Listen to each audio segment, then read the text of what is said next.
Audio Jungle. Film dilanjutkan, selanjutnya mereka bakalan ikutan kontes kecantikan yang diwakili sama Aisaka. Nampak bapaknya kagak jadi datang dan juga tidak ada Kushida di sana. Tak lama si Ami dipanggil untuk bersiap jadi MC. Alhasil Takasu memberikan baju buat yang tampil nanti, tapi si Aisaka masih menunggu bapaknya. Mungkin dia bakalan telat. Ami menawarkan untuk mengganti dialognya. Cuma Aisakanya kagak mau. Terus setelah itu acaranya dimulai. Macam biasa, cowok-cowok mah suka sama penampilannya si Ami. Semua tertuju kepadanya walaupun udah dimulai juga, tetap aja kagak ngedengerin orang lain.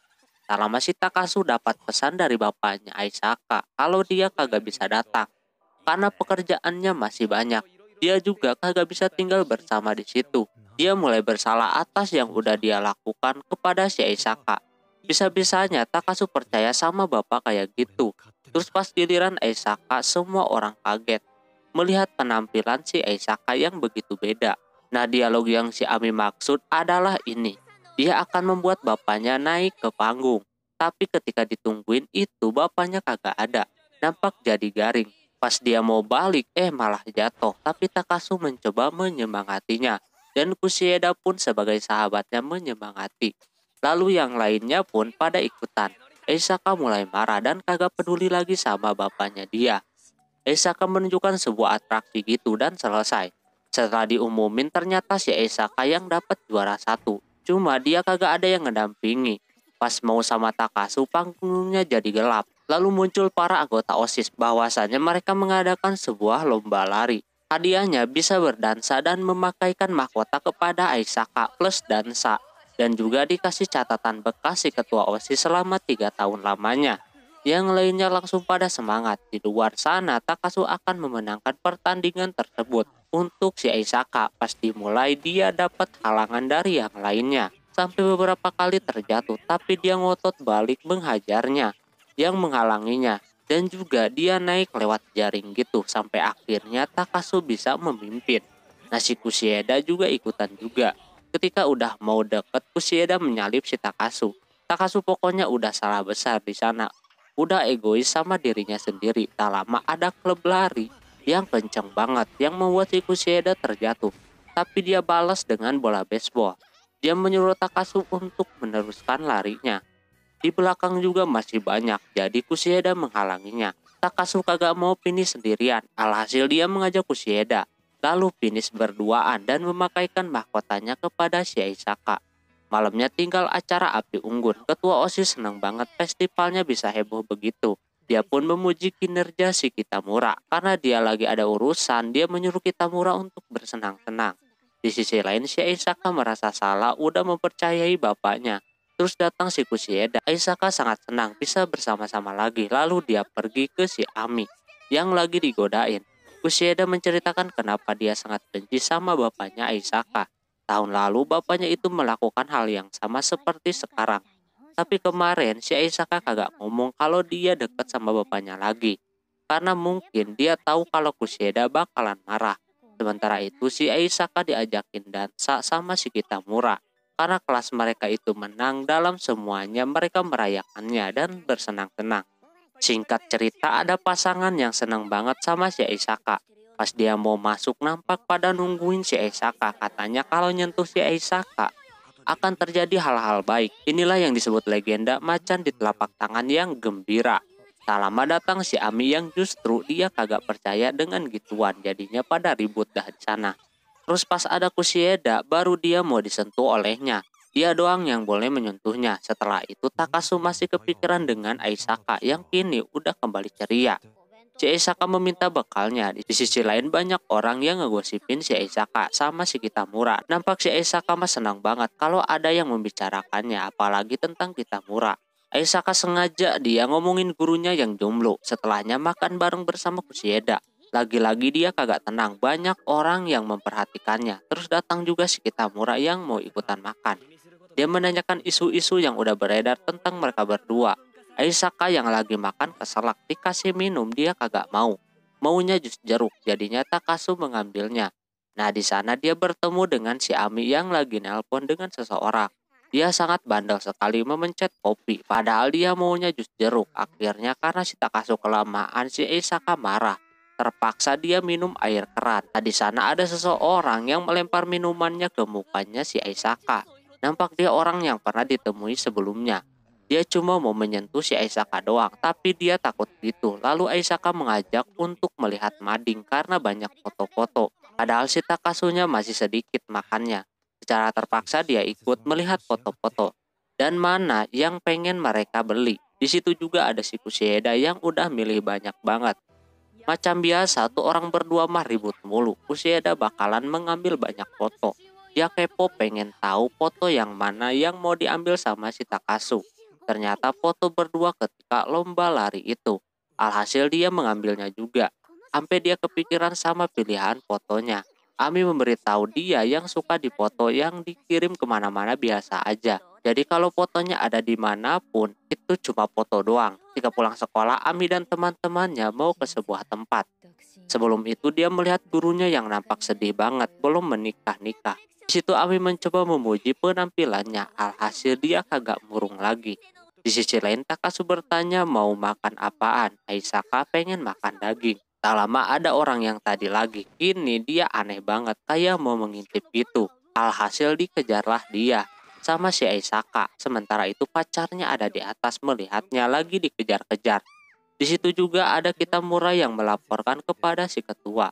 Dia mengajak Kitamura buat ngomong. Sementara itu si Ami dan temennya lagi minum kopi. Sekalian ngegibah tentang si Aisaka sama Kitamura. Tapi ada temennya yang kagak percaya kalau mereka berdua pacaran. Dan tentang legenda itu juga Ami masih belum percaya sama gituan. Terus si Takasu lagi bingung milih daging babi atau sapi. Nah si Ami juga ada di sana. Nampak si Takasu dipantau karena mukanya kayak preman gitu. Alhasil tanpa ragu-ragu dia memilih daging babi. Selepas keluar Ami dikasih dagingnya satu walaupun dia kagak bisa masak. Takasu kasih karena Ami kagak bisa makan makanan cepat saji mulu. Itu udah macam anak kecil katanya lalu dia pulang. Sementara si Aisaka ditinggalin lalu dia melihat ada si Kitamura yang merenung di sana. Alhasil dia deketin nampak dia kagak mau cerita apapun soal masalahnya. Gak salah lagi kalau ini dengan ketua OSIS. Pas sampai rumah Takasu terlihat lagi masak banyak banget. Takasu beralasan kalau dia belum makan tadi siang padahal semuanya buat Aisaka. Dia mahir masak apapun dan kagak sengaja dia membawa nama bapaknya di sana. Tapi dia udah kagak peduli lagi. Tak lama masakannya beres, emaknya Takasu ikutan percaya dengan legendaris menyentuh si Aisaka itu. Sementara itu Ami ternyata yang nelpon di sekolahan itu adalah orang tuanya. Dia memutuskan buat tinggal di sana aja. Singkat cerita, ketika Ami dan temennya lagi ngobrol, kagak sengaja dia menyenggol si Kitamura. Tapi nampak dia kagak marah sama sekali yang membuat Ami bingung. Tak lama masuk kelas, Kitamura nampak udah kagak mood gitu, ngucapin salam juga salah. Terus wali kelasnya memberitahu kalau mulai minggu depan bakalan ada pemilihan ketua OSIS baru. Di kelas ini kandidatnya gak ada lagi selain Kitamura. Tapi tiba-tiba aja dia seperti marah gitu dan kagak mau jadi ketua OSIS. Dia pengen terus-menerus jadi wakilnya. Sampai besoknya belum ada kabar dari si Kitamura. Pas Takasu nyampe sekolahan nampak rame yang ternyata si Kitamura mengubah warna rambutnya. Dan dia keluar dari OSIS, dia auto dibawa ke ruang wawancara. Tapi dia diem terus, makanya gurunya manggil teman dekatnya yang nampak percuma juga. Apalagi ketua OSIS udah kagak peduli karena si Kitamuranya udah keluar dari OSIS. Terus di perjalanan, Ami tahu kalau Kitamura begitu gara-gara si ketua tersebut. Dan emang benar seperti itu. Tak lama si Kushida membawa si Haruta yang nampak penyebab rambut si Kitamura berubah. Sebelumnya dia nanya-nanya ke si Haruta itu. Terus si Ami mempunyai pandangan sendiri kalau Kitamura itu lagi galau aja dan mencoba caper sesekolahan. Lantas si Isaka marah, akhirnya ribut dah. Tak lama secara mengejutkan si Kitamura pulang secara maksa kayak gitu. Pulangnya si Kushida mengajak untuk ke rumah si Kitamura, tapi si Isaka kagak mau ikut. Gak baik juga kalau banyak orang, jadinya berangkatlah berdua. Di perjalanan si Takasu melamun terus. Dia masih berpikir kenapa si Ami yang teman dekatnya diem mulu. Kushida memberitahu mungkin sebenarnya Ami itu yang paling peduli. Dia yang kelihatan udah dewasa memiliki cara sendiri yang tentunya gak bakalan ngerti untuk mereka berdua. Setelah mereka ke rumahnya, si Kitamarunya kagak ada. Pas si Takasu pulang ke rumahnya, ternyata dianya ada di rumah Takasu. Jadinya dia terus masak aja, sedangkan mereka berdua ngobrol. Di situ si Aisaka caper ikutan masak juga, padahal mah dia kagak bisa apa-apa. Yang ada telur yang dia masak leteng kayak gitu, tapi Kitamura memakannya. Dia ngerti kalau itu buat menyemangatinya. Setelah makan, si Takasu bertanya tentang rambutnya itu. Kitamura beralasan kalau dia kagak mau ikutan jadi ketua OSIS. Makanya dia jadi bandel kayak gitu. Terus Aisaka mengajak buat main game karena besok libur ini. Alhasil main ampe ketiduran. Tengah malam si Takasu kebangun dan kagak ada Kitamura di sana. Aisaka malah pengen es krim malam-malam. Pas mereka cek ke kamar, nampak dia lagi tidur. Ketika Aisaka mau lihat wajahnya, nampak dia habis sedih gitu. Aisaka berpikir kalau dia kagak guna banget. Siang dia happy-happy, padahal si Kitamura hatinya lagi kagak baik. Dia merasa egois juga, padahal selama ini ketika Aisaka terpuruk, si Kitamaru suka membantunya. Kini dia pun harus demikian. Pagi harinya Takasu dikagetkan dengan Kitamura yang udah terbangun duluan. Mereka kesiangan, terus di sana ada Aisaka yang tidur di kakinya si Takasu. Dan ngelindur pula dia.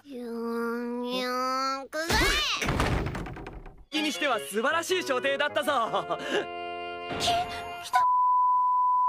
Karena malu akhirnya pada ribut yang membuat emaknya mengusir mereka bertiga keluar.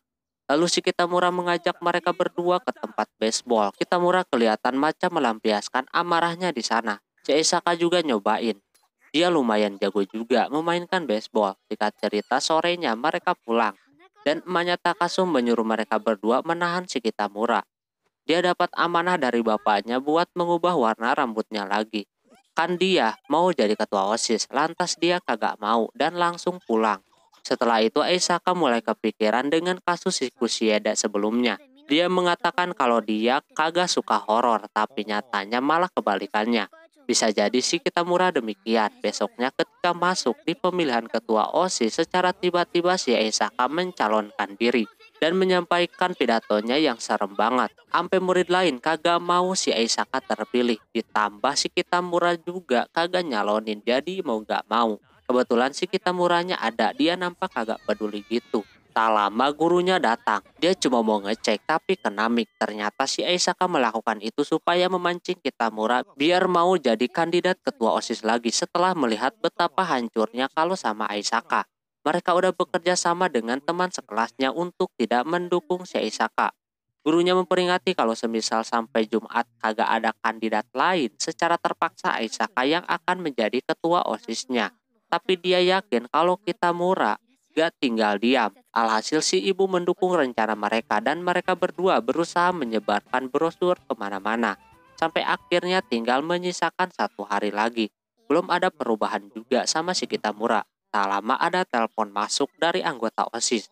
Si Takasu pergi keluar mau menemui si Kitamura. Katanya dia suka sama ketua OSIS atau Kano. Nah, minggu depan si Kano bakalan pindah sekolah ke Amerika. Kebetulan si Kitamura ada di sana. Abis ditunjuk sama bapaknya. Dia barulah jujur kalau dia suka sama si Kano. Tadinya dia udah minat jadi ketua OSIS dan akan menembaknya. Tapi ketika dia keluar, rasanya percuma juga kalau dia jadi ketua OSIS. Alhasil dia memutuskan buat enggak aja. Aisaka juga ada di sana. Dia udah tahu Aisaka membuat rencana gitu untuk si Kitamura. Tak lama Kitamura pergi duluan. Kini dia udah memutuskan. Pas Aisaka datang, Takasu tidak ngomong apapun. Besoknya ketika Aisaka sedang berpidato, muncul si Kitamura yang berpenampilan seperti biasa lagi. Dan langsung dia bakalan menjadi kandidat ketua OSIS. Namun pas sorenya dia belum mengumpulkan biodatanya. Padahal batasnya sampai jam 4 sore. Alhasil dia menghampiri si Kitamura. Pas ditanyain dia udah kagak peduli dan udah menyerah. Lalu mengajak pulang bareng. Setelah lama mereka kagak pulang bareng. Terus dia bercerita awal mula kenapa dia suka sama OSIS. Awal dia masuk SMA identik dengan pacarannya. Dia nembak si Aisaka cuma ditolak. Nah di sana Kano ngajakin ke OSIS. Pas masuk dia merasa bahagia di sana. Namun dia tidak bisa melangkah lebih jauh lagi. Tak lama si Kano ada di situ dan langsung marah-marah. Kalau si Kitamura mentalnya mental tempe. Di situ dia menyemangati dan juga mendukung Kitamura untuk maju. Akhirnya dia memutuskan untuk mengumpulkan datanya. Besoknya acara penerimaan ketua OSIS yang baru. Ketika Kitamura mau menyampaikan pidatonya, dia malah menyatakan perasaan kepada si Kano. Lantas jadi aneh, Kano langsung menjawab, tapi dia kagak nyambung ngejawabnya. Sesudahnya Kano didatangin Takasu, dia bertanya alasan dia menjawab begitu. Jawaban dia simpel, tapi Takasu tidak meneruskannya. Ada Aisaka di sana menyuruhnya untuk mendekati si Kitamura. Dia lagi nangis. Alhasil dia ke sana, sedangkan Aisaka merasa dia gagal dalam hal apapun. Dia juga yang selalu dapat perlakuan baik dari Kitamura. Kali ini dia bakalan membalasnya. Dan walaupun kini laki-laki yang disukainya menyukai cewek lain, dia akan terus berusaha. Lalu dia mengeluarkan samurai kayu. Dan langsung aja dia ke kelas si Kano, lalu mengajaknya ribut. Takasu langsung dapat info tersebut.